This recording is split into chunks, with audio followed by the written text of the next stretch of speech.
গল্পের নাম শিলানগরের অভিশাপ। দ্বিতীয় পর্ব। মাধব যখন পাথর হইয়া গেল তখন মনে হইল এই অভিশপ্ত শহরের রহস্য চিরকাল অমীমাংসিত থাকবে। কিন্তু সেই অন্ধকার শহরের মধ্যে বহু শতাব্দী পরে একদিন আর একজন আগন্তুক আসিল। সে ছিল দিগ্বিজয়ী অভিযাত্রী, নাম তার রুদ্র। পৃথিবীর কত শত দুর্গম পথ অতিক্রম করিয়া সে রহস্যময় স্থানের সন্ধানে যাইত। লোকমুখে শিলানগরের কথা শুনিয়া তাহার হৃদয়ে এক অদ্ভুত আকর্ষণ জন্মিল। সে স্থির করিল শহরটিকে খুঁজিবে এবং অভিশাপের রহস্য উদ্ঘাটন করিবে। একদিন রুদ্র রওনা দিল শিলানগরের পথে।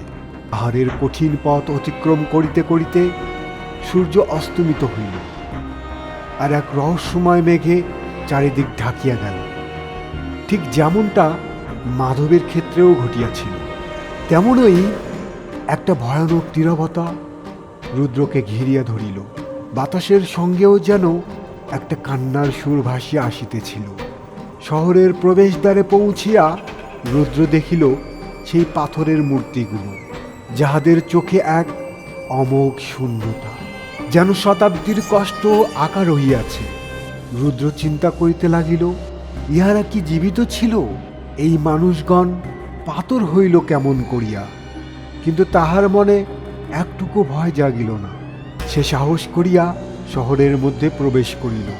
শহরের কেন্দ্রে পৌঁছিয়া সে দেখিল সেই বিশাল বাড়ি, যেখানে পাথরের মূর্তি হইয়া দাঁড়াইয়াছিল মাধব ও তাহার মতো আরও অনেক মানুষ। হঠাৎ বাতাসে আবার সেই কর্কশ কণ্ঠস্বর শুনিতে পাইল রুদ্র। কণ্ঠস্বর বলিল, তুমি কি শিলানগরের রহস্য উদ্ঘাটন করিতে চাও?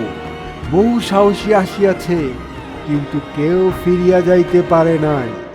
রুদ্র হাসিয়া উত্তর দিল, আমি রুদ্র, আমি ফিরে যাইবার জন্য আসি নাই। তোমার অভিশাপের রহস্য আমি উদ্ঘাটন করিয়াই ছাড়িব। কণ্ঠস্বর অট্ট হাসিতে হাসিয়া উঠিল, তুমি জানো কি কেন এই শহর পাথর হইয়া গেল? রুদ্র দৃঢ় কণ্ঠে বলিল, আমাকে বলো। তখন বাড়িটির বিশাল দরজা আবার খুলিয়া গেল, যেরূপ মাধবের ক্ষেত্রেও ঘটিয়াছিল। রুদ্র ভিতরে প্রবেশ করিয়া দেখিল সেই পুরাতন পাণ্ডুলিপি প্রদীপের আলোয় ঝলমল করিতেছে। কিন্তু এবার আর কেবল পাণ্ডুলিপি দেখিয়া রহস্য শেষ হইল না।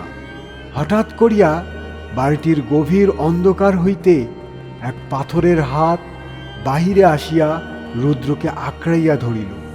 রুদ্র সে হাতের শক্তিতে বিস্মিত হইল, কিন্তু সে মুক্ত হবার জন্য প্রাণপণ চেষ্টা করিতে লাগিল। চারিদিকে পাথরের মূর্তিগুলো যেন জীবন্ত হইয়া তাহার দিকে আসিতে লাগিল। তাহারা যেন চিৎকার করিতেছে, আমাদের রক্ষা করো, আমাদের মুক্ত করো। রুদ্র বুঝিল এই শহর অভিশপ্ত এবং তাহাদের মুক্তির পথ তাহার হাতেই রহিয়াছে। সে পাণ্ডুলিপিটি উল্টাইয়া রহস্যের শেষ পাতাটি পড়িল, যেখানে লেখা ছিল, যাহারা অহংকার করিয়া সাধুর অভিশাপকে তুচ্ছ করিয়াছে তাহারাই এই শাস্তি ভোগ করিয়াছে। তবে যাহারা সত্যিকার সাহসী তাহারাই এই অভিশাপ ভাঙিতে পারে। যদি তারা নিজের অহংকার ত্যাগ করিতে সক্ষম হয়, তাহাদের হৃদয়ে করুণা ও ত্যাগ থাকিলে এই অভিশাপ মোচন হইবে। রুদ্র বুঝিল তাহার অহংকার ভাঙিবার সময় আসিয়াছে। সে পাণ্ডুলিপিটি ধরিয়া মাটিতে নতজানু হইয়া সৃষ্টিকর্তার নিকট প্রার্থনা করিল।